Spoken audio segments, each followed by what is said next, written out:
ఈరోజు వాక్యాల్లోని రకాలను తెలుసుకుందాం. ఓకేనా? అసలు వాక్యం అంటే ఏంటి, వాక్యం కన్నా ముందు పదం అంటే ఏంటి తెలుసుకో. అక్షరాలు, తెలుగు భాషలోని అక్షరాలు ఎన్ని? 56. అంతేనా? తెలుగు భాషలో ఉన్న అక్షరాలు 56 అక్షరాలు ఉంటాయి.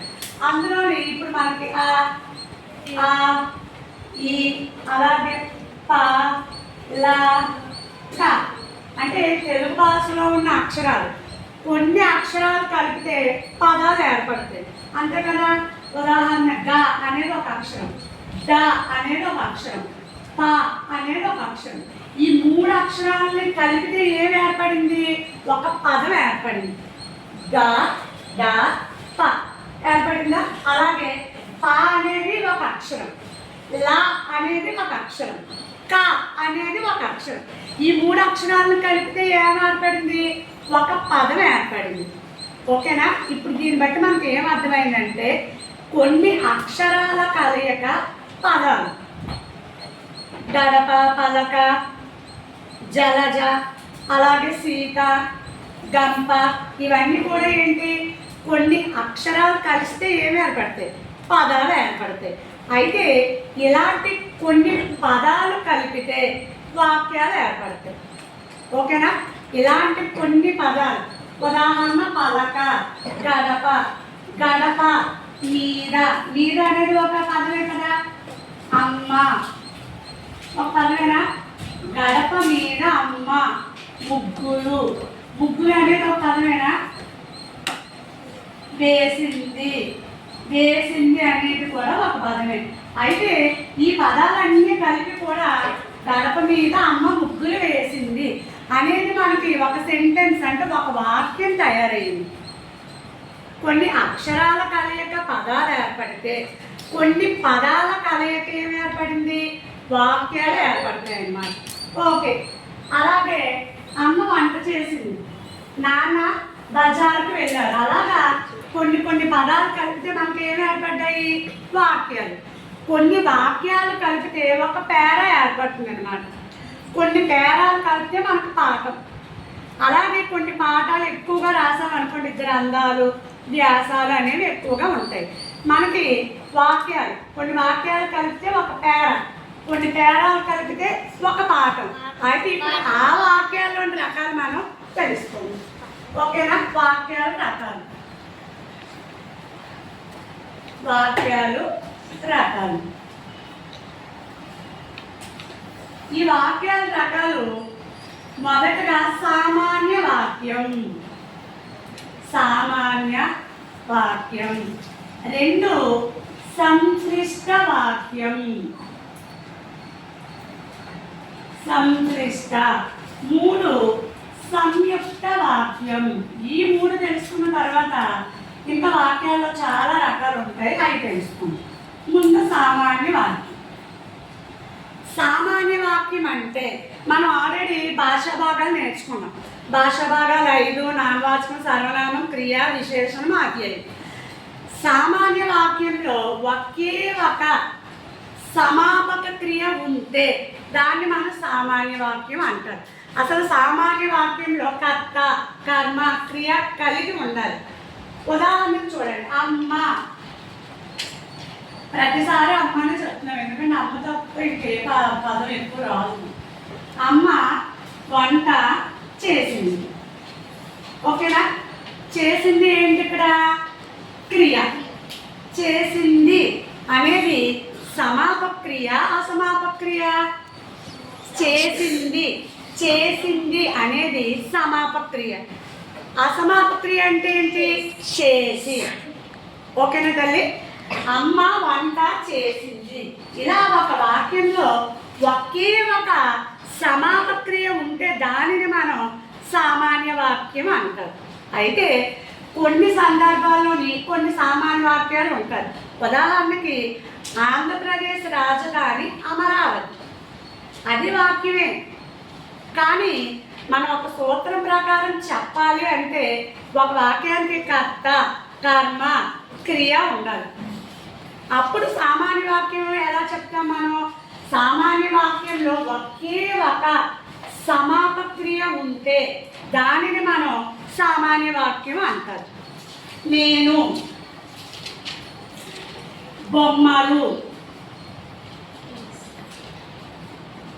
గీసాను. ఓకేనా తల్లి? నేను బొమ్మలు గీసాను. అలాగే నాన్న బజారుకి వెళ్ళాడు. సీత నాట్యం చేస్తుంది. ఇంకా ఒక వాక్యంలోని ఒకే ఒక ఏ క్రియ ఉండాలి? సమాపక్రియ ఉండాలి. అలా ఉంటే దాన్ని మనం సామాన్య వాక్యం అంటారు. అలా కాకుండా కొన్ని వాక్యాలకి సమాపక్రియలు ఉండవు. చెప్పాను కదా, ఆంధ్రప్రదేశ్ రాజధాని హైదరాబాద్, అమరావతి ఏదో ఒకటి. ఇప్పుడు రెండింటిలో నుంచి ఏ రాజధాని రాలేదు కదా, కాబట్టి మనం అమరావతి అనుకుందాం. ఆంధ్రప్రదేశ్ రాజధాని అమరావతి, ఇందులోనేమి సమాపక్రియ లేదే, అయినా సరే అది సామాన్య వాక్యం అనేది అవుతుంది. కానీ సూత్రం ప్రకారం సామాన్య వాక్యంలో ఏముండాలి? ఖచ్చితంగా కూడా క్రియ ఉండాలి. ఆ క్రియ కూడా సమాపక్రియ అయి ఉండాలి. ఓకే, ఇప్పుడు సంశ్లిష్ట వాక్యం.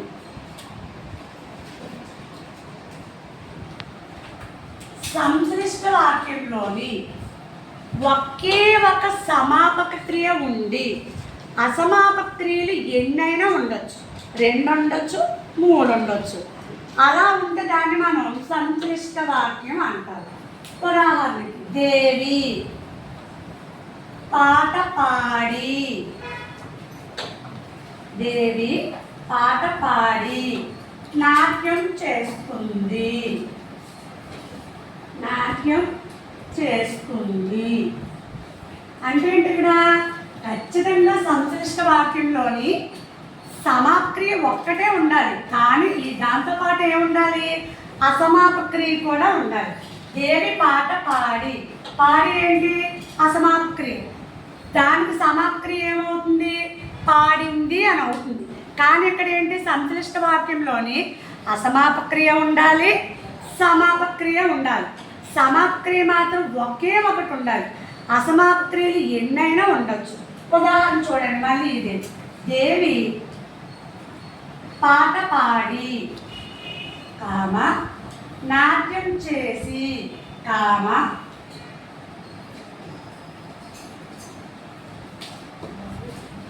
బహుమతి పొందింది.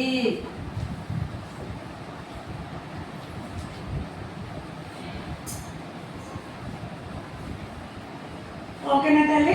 అర్థమైందా? సంశ్లిష్ట వాక్యంలోని అసమాపక్రియలు ఎన్నైనా ఉండి ఒకే ఒక సమాపక్రియతో పూర్తి అయితే దానిని మనం సంశ్లిష్ట వాక్యం అంటారు. మళ్ళీ అమ్మ వంట చేసి నిద్రపోయింది. చేసి అనేది ఏంటి?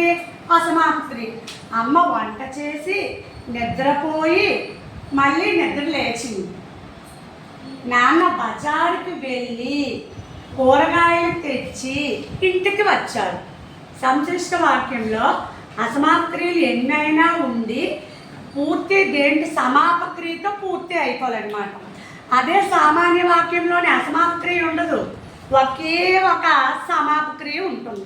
అమ్మ వంట చేసింది, నాన్న బజారుకి వెళ్ళారు.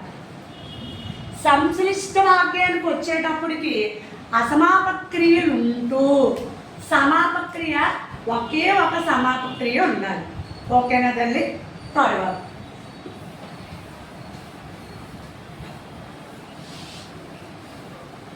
తర్వాత సంయుక్త వాక్యం.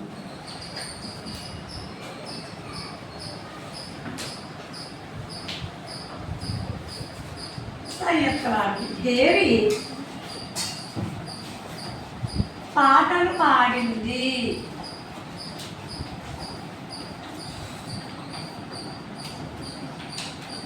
దేవి ఆటలు ఆడింది. చూసారా? ఇక్కడ ఎక్కడైనా సరే కూడా మీకు అసమాపక్రియ ఉందా? అసమాపక్రియ లేదు. దాంతోపాటు సమాపక్రియలు 2 ఉన్నాయన్నమాట. సమాపక్రియలు ఏంటి? దేవి పాటలు పాడింది, దేవి ఆటలు ఆడింది. సంయుక్త వాక్యంలోని 2 కూడా సమాపక్రియలే ఉంటాయి. ఒక్కొక్కసారి 3 ఉంటాయి. 2 కన్నా ఎక్కువ సమాపక్రియలు ఉంటే దానిని మనం సంయుక్త వాక్యం అంటారు. సంయుక్త వాక్యంలో అసమాప క్రియ ఉండదు. సామాన్య వాక్యంలోని అసమాప క్రియ ఉంటుందా? ఉండదు. కానీ సమాప క్రియ ఒకే ఒకటి ఉంటుంది. సంతృష్ట వాక్యానికి వచ్చేటప్పటికి సమాప క్రియ ఒకే ఒకటి ఉండి అసమాప క్రియలు ఎన్నైనా ఉండొచ్చు, 2 ఉండొచ్చు, 3 ఉండొచ్చు. సంయుక్త వాక్యానికి వచ్చేటప్పటికి మాత్రం సమాప క్రియలు ఉంటాయి, అసమాప క్రియలు ఉండవు, 2 కన్నా ఎక్కువ ఉంటాయి. ఇక్కడ ఏం చెప్పాము మనం? దేవి పాటలు పాడింది అనేది సామాన్య వాక్యం అవుతుంది. కానీ ఇక్కడ ఏమి ఇచ్చాడు? దేవి పాటలు పాడింది, దేవి ఆటలు ఆడింది అని ఈ సంయుక్త వాక్యం ఇచ్చి దీన్ని సంతృష్ట వాక్యంగా మార్చమంటారు. అప్పుడు మనం ఏం చేయాలి? ఎక్కడైతే ఈ వాక్యము పూర్తి అయ్యిందో దానిని దేవి పాటలు పాడి, ఈ పాడింది దాన్ని అసమాప్క్రియ చేసి మళ్ళీ ఆల్రెడీ దేవి వచ్చింది కదా, ఈ దేవిని మళ్ళీ వదిలేసి ఆటలు ఆడింది.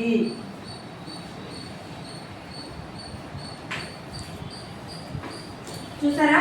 ఈ సంయుక్త వాక్యాన్ని సంక్లిష్ట వాక్యంగా మార్చాలని అంటే 2 సమాప క్రియల్లో మొదటి సమాప క్రియని ఏం చేయాలి?